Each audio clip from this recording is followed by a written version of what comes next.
Again, this is Rachel Haber from ASPPH.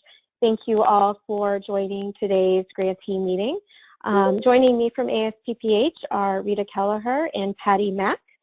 And just as a reminder, again, if you are not speaking, to please put yourself on mute so we can try to avoid any background feedback. So at this time, I'd like to go ahead and conduct roll call. When I say the name of your school, please let me know who is joining from your sub-project. So I will go ahead and start with Harvard, sub-projects 1 and 3. Elena Savoia. Thank you, Elena. Anyone else from Harvard? Okay, how about Washington, sub-projects 2 and 3? From Project 2, Molly Fetter, Deborah Revere. Susan Allen. Maddie Frost. This is Janet Baseman, sub-project 3. Great, thank you. So I got Janet, Maddie, Molly, Deborah, and Susan. Did I miss anybody? That's right, Rachel. Great, thank you.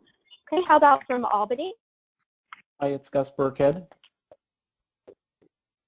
Thank you, Gus. Arizona? Jeff Tara Burgess. Chico, how are you? And Tara's on the phone too. Thank you. Emory? Ruth. Here. And Ruth Burkelman's here. Allison Chamberlain's on as well.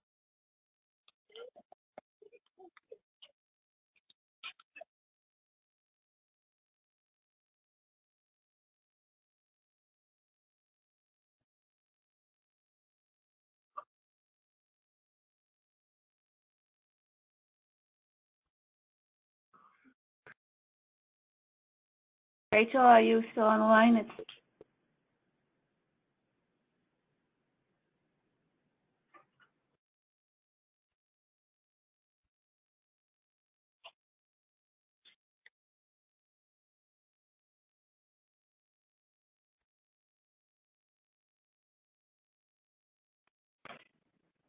Hi, this is Patty at ASPPH. Rachel, are you on the line? I think we've lost Rachel's audio, so we'll give her a chance to call back in, and we'll pick up. Rachel, are you on? Okay, moving on, UCLA. Anybody on the line from UCLA? How about Pittsburgh? Hi, it's Elizabeth Van Ostrin. And was there someone else chiming in?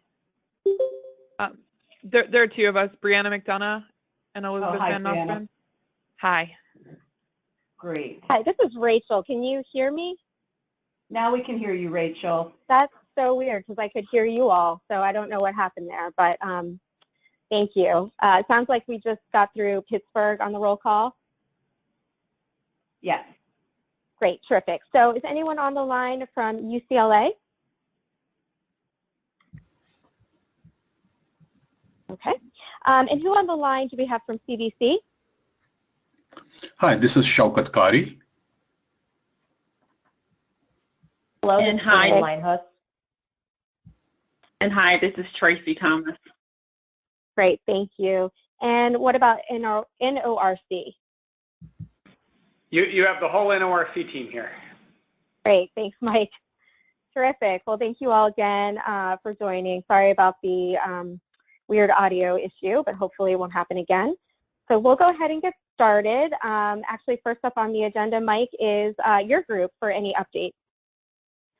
Yep, and we wanted to just give a quick update on where we are in terms of the interviews that we're conducting, and then we wanted to do a short debrief on the focus group that we held at the Preparedness Summit with the public health practitioners, just to share back with all of you some of the key things that we heard. So in terms of the interview progress, we are making very good progress. We have so far interviewed 8 of the 9 advisory group members. We've interviewed 3 of the grantees and are working on scheduling and conducting the interviews with the remaining 5. And we've conducted interviews so far with 8 of the intended knowledge users and have 21 remaining, including 2 that are scheduled today and tomorrow. So good progress there. And then the other thing I briefly wanted to touch on was the focus group. So we had 8 participants in the focus group, and they were mostly from state and local health departments. And we thought it might be useful just to share back with all of you some of the key things that we discussed and some of the key findings that we heard. So one of the questions that we asked them was where they look for information for around public health preparedness. And what we heard back from them is that they look to CDC for much of that through the Preparedness Center website. They also use the NACHO toolbox. They use Asper's Tracy tool. They use Google when all else fails. And they said that they're looking forward to CDC's On Track Assistance Center. We then asked them what they do when they can't find a resource. And by and large, what they said is that they either reach out to their colleagues through listserv, so they see whether any of their other colleagues have been able to identify resources, or sometimes they will work with a contractor to make their own resources. When we talked to them specifically about the PERC and the PEARL work, they were familiar with the PERC and the PEARL tools, and we also shared with them a listing of the different tools being developed and disseminated and translated through this project, and they uniformly felt that all of those tools and resources would be helpful.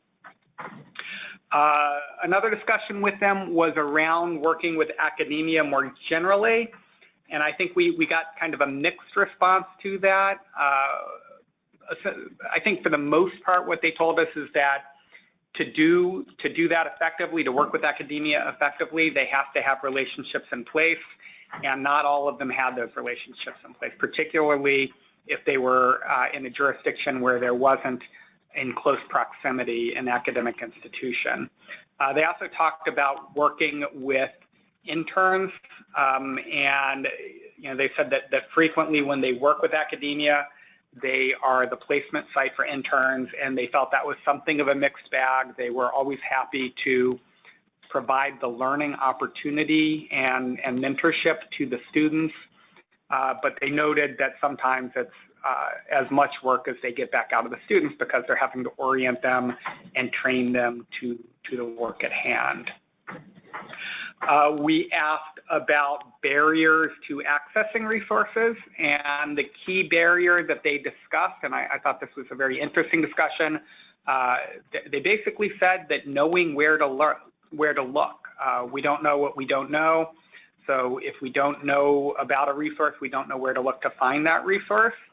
And they noted that they do not often read peer-reviewed journals, so journals are not the place to publish the findings, and rather the resources need to be disseminated using other practice-oriented channels such as newsletters or through their associations or practice groups.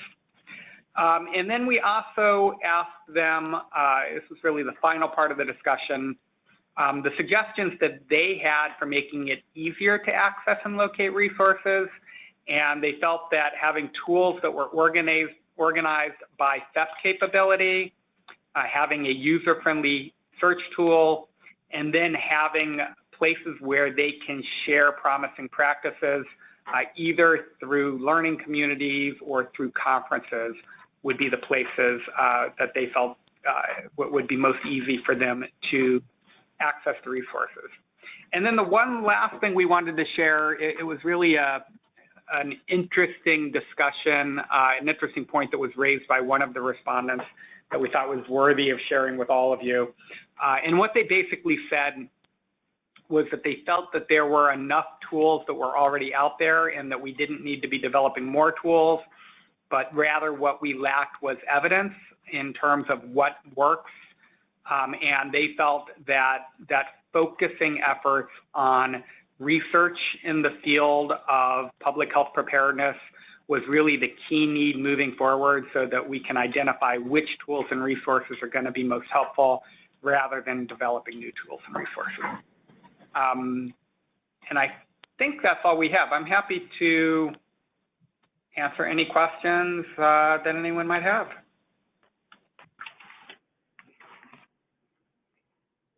Thank you, Mike. That was, oh, go ahead. Sorry, Rachel, this is Rita. And Michael, that was very interesting. Two pieces of the information that you shared, one that less interest in peer-reviewed journal articles and more on newsletters, but that seems to conflict for me in terms of, going to where do you get the information, because a newsletter gone, here you read it and then it's gone. So I find that that's kind of a conflict for me.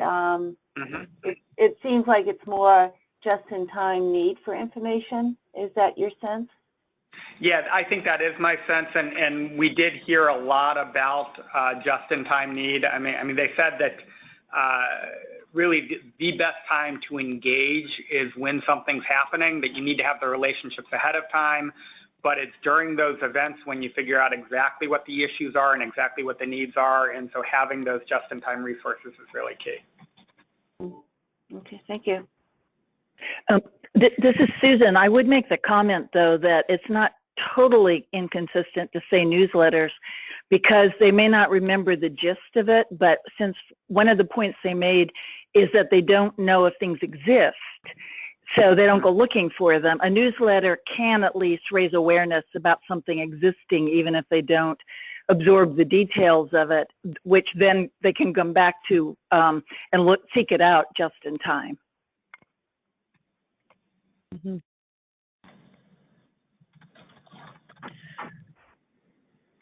Or this is Allison from Emory. You're just using newsletters more effectively to announce when things do get posted or published, even if it's through traditional journals, but using their organization's newsletters more effectively, almost as sort of press release announcements or something like that to that effect, just to make them more aware of things that we do end up publishing in more traditional routes.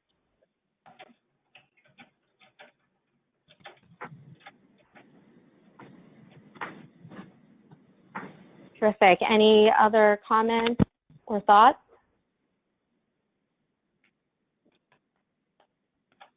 Well, thank you, Mike. That was really helpful to hear a little bit about what was discussed at the focus group, and will definitely help us think through dissemination strategies. So thank you for that. We really appreciate it. So we'll go ahead and move along then to some ASTPH updates. It was wonderful seeing many of you last month at our in-person grantee meeting and at the summit in Atlanta. As a reminder, the PowerPoint presentations that each of you provided are on our online community as well as a meeting summary, so feel free to go online if you are looking for any information from your colleagues presented at the meeting. One of the questions we received was about closeout procedures. And we just wanted to let you all know that we're working on finalizing those requirements, and we'll share with all of you next week. In addition, we are thinking about other promotional activities, and we have secured a booth at CNH Annual Conference in July in Pittsburgh in Elizabeth and Brianna's backyard. So we're looking forward to being at that conference and showcasing, again, many of your tools and products. So what we'll do is in the weeks leading up to the meeting, I'll be emailing the group to see who will be attending the conference and if anyone would be interested in staffing the booth to promote your products, to test them out with the practitioners, much like you did at the Preparedness Summit. And even if you are unable to attend, we would welcome you all to send your brochures or any sort of product-related items to the booth that we could then display on your behalf. So once we work out logistics about that, we will send a note and try to collect information from you all and let you know where exactly you can send those tools. And then finally, our last update is about the journal supplement. We're very excited to announce that we will be supporting a journal supplement with APHA's American Journal of Public Health. We know that each of you have been doing a great job of publishing in peer-reviewed journals throughout the project period, but we are really looking forward to this opportunity to publish a supplement that focuses on the project as a whole. So that's really what this supplement is designed to do.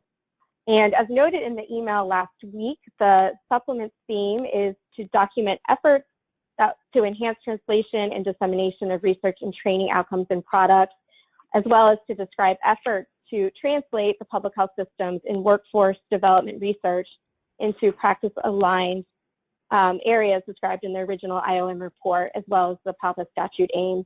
And then finally, to demonstrate the use of evidence-based policy research or practice improvement activities, much to Mike's point from the focus group, and also align with the ISF where applicable, and that is really to move knowledge into public health practice and workforce development initiatives. So this slide here is similar to what you saw last week. It's really just an approximate timeline. We are aiming to have the journal supplement published in July 2018, so next summer. And with that date in mind, and knowing that the journal needs several months in order to go through peer review and produce the articles, we sort of backed up from those dates and are aiming to put out a call for abstracts next week after the holiday. And then after a review process of those abstracts, we will go back out to you to commission those papers, hopefully by the end of July, which would then give you some time to complete the articles by the deadline in October. We are hoping that each of you will submit more than one abstract. We are open to receiving up to 4 from each subproject. And what we'll do is go through a review process and select the ones that really will fit the need of the journal supplement. The articles, like I said, will be due in October, and you will actually go through submitting the articles online through the normal journal submission portal. So again, you got a little bit of information about that last week, but as we move forward with doing the rest of the abstract calls and review of the abstracts and commissioning the articles, we'll be providing you all with more information about that. So that's a very basic overview, but I wanted to see if anyone had any questions that we may be able to answer at this time. Rachel, this is Allison from Emory, and actually is a question about the NACCHO booth. Is it going to be on that one particular day at that one particular time frame that we had sort of corresponded about, or is it going to be through the entire NACCHO meeting? It will be throughout the entire NACCHO meeting. Okay, yeah, great. Yeah, okay. So the booth will be, I have to go back and look at the timeline, but the booth is open for 2 days for a specific number of hours, similar to the summit. So yeah, we have plenty of time to work with schedules if you want to be at the booth and help promote any of your products. All right, great. Thank you. You're welcome.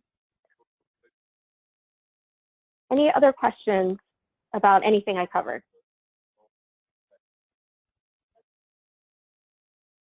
All right. Well, again, you will receive more information related to the call for abstracts next week. So at this time, we just wanted to take a few minutes to kind of debrief, recap about the Preparedness Summit.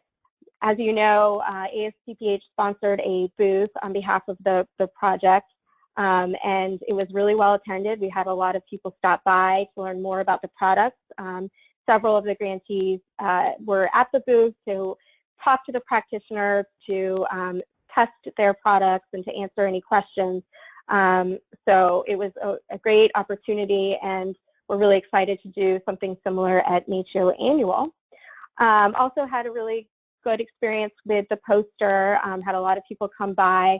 The poster on behalf of the project was up on Thursday, and a lot of people came by during the lunch break and during the afternoon cookie break. So got to speak to a lot of people and gave them some more information about the products, and people are really looking forward to seeing the final outcomes this summer. So at this point, I'd like to open it up to any of you who were there who had sessions or booths. If you wanted to share any feedback about the summit, we'd love to hear from you.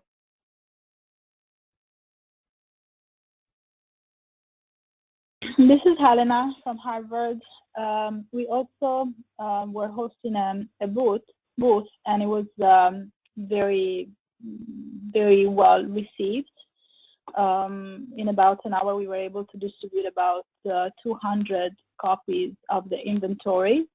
And we also have a list of emails of people we gave a copy of the inventory to, so that we can probably follow up in a couple of weeks to see what they think about it.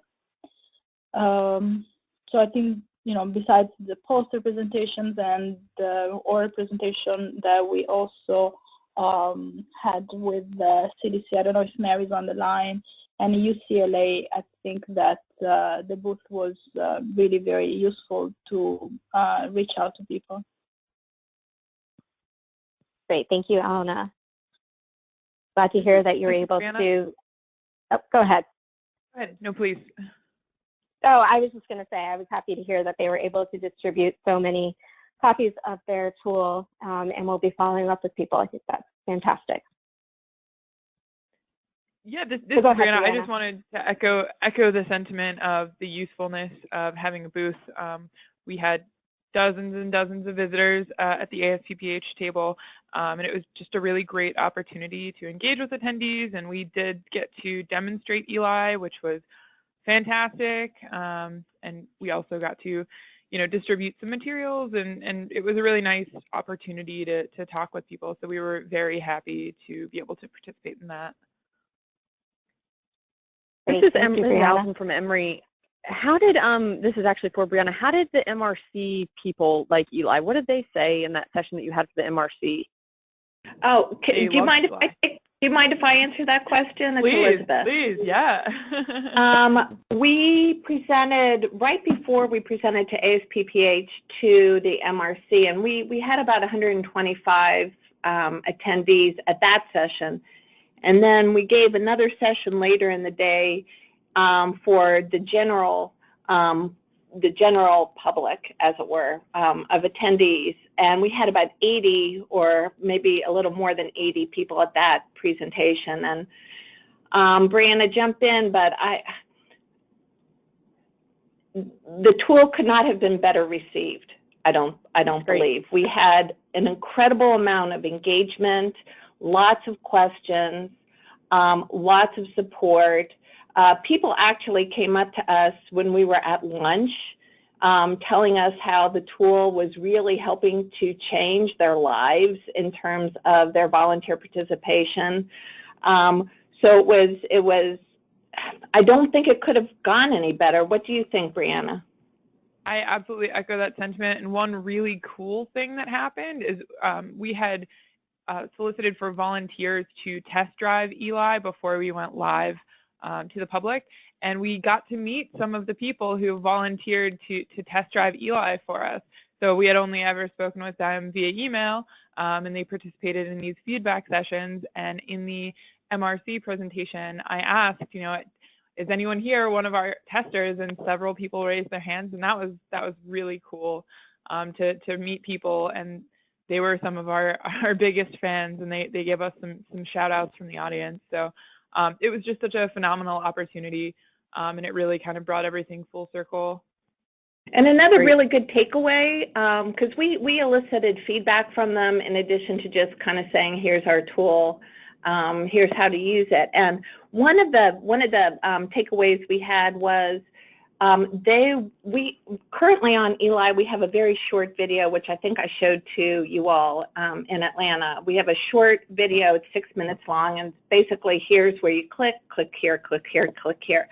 Well, they wanted a longer, more in-depth video that kind of gave them the background of the legal landscape and some adaptations and uses, applications for Eli, more what I do when I speak to people for like 2 hours on it. So between now and August, we are frantically working to come up with a script, and we're going to use some of our remaining funding to have that sort of video developed and integrated onto the Eli tool. That's great. Terrific. Thank you for sharing all of that. Anyone else?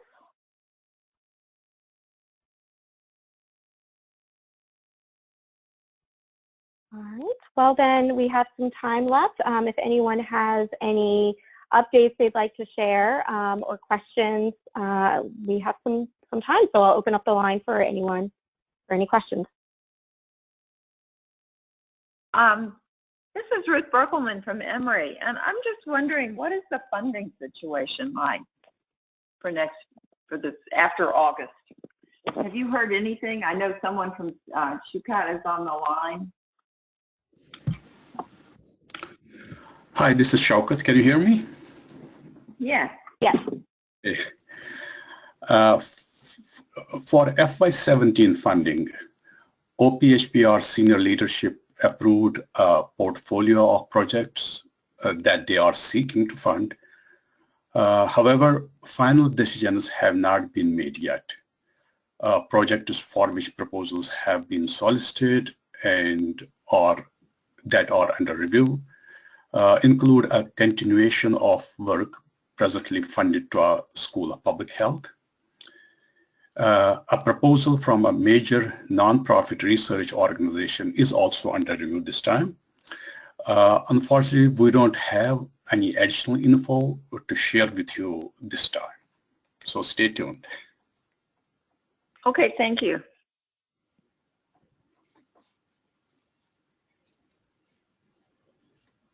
Any other questions? All right. Hearing none then, we will go ahead and adjourn. Just a reminder, our next meeting will be on Wednesday, June 28th, also at 12 p.m. Eastern. So thank you all again for joining, and I hope you have a wonderful holiday weekend, and we will be in touch soon. Thank you. Thanks. Thank you. Thanks, Rachel.